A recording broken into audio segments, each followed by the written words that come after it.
We begin with breaking news out of Colorado, where the woman accused of threatening schools is now dead. Investigators believe 18-year-old Pais purchased a shotgun and ammunition in Colorado after arriving from Miami.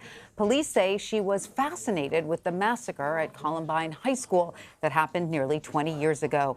The case sparked a massive manhunt and forced at least 18 districts in Colorado to close their schools.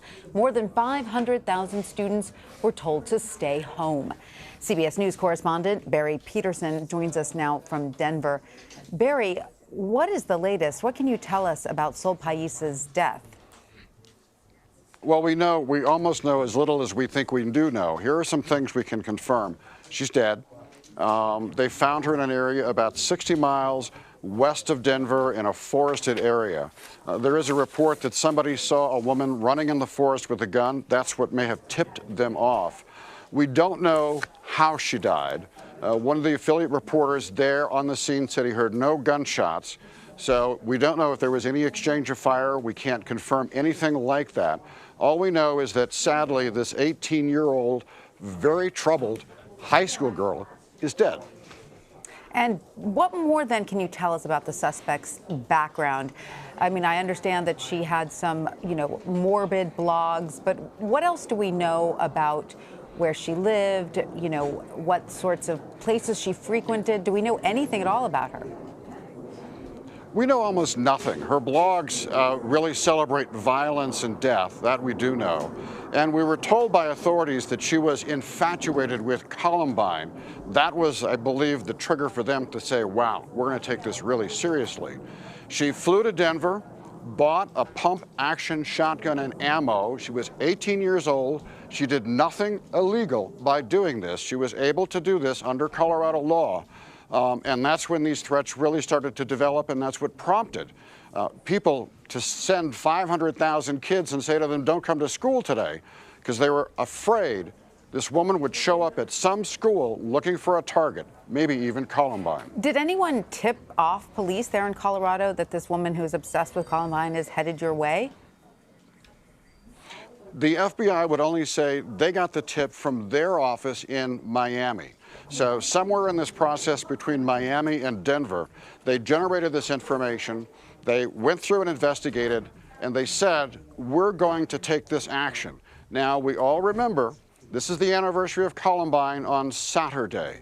Everybody's tensions are a little bit high. Everyone's very sensitive. So I think they expected more threats leading up to Columbine. They've had these kinds of things before. This must have been extremely credible for them to take this so seriously.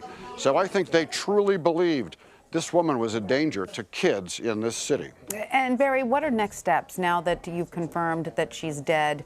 Are local police planning a press conference so we can get more information? What's next? Well, I'm sure we'll hear more information from the police, the FBI, people like that. The thing that really means is that this event is now effectively over. So this threat is over. Sadly, this woman has died. And I think that that's important. It will end it. But it won't end it for the people who went through Columbine, because this kind of an event, this kind of trauma, bringing out guns again, somebody dies, those people who survived Columbine, it's going to force all those images back into their head. Sure, and hundreds of thousands of students have been impacted by this current threat that, as you point out, is now over, which comes, as you also pointed out, nearly 20 years since the tragic Columbine shooting. So can you give us more insight into how the community there is reacting, not just to the fact that it's the 20th anniversary of Columbine coming up soon, but that this event is happening now? Well, I think, and I'm really not being flip here, I think there were parents of 500,000 kids who woke up this morning and said, what are we going to do? Who's going to go to work? Who's going to stay home? Because this information came out in the middle of the night. So a lot of people were not really prepared for this. They had no idea. The schools are closed.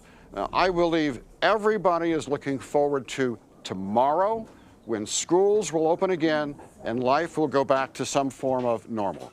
Normal as it can be after such a tragedy there 20 years ago. Barry Petersen, thank you so much.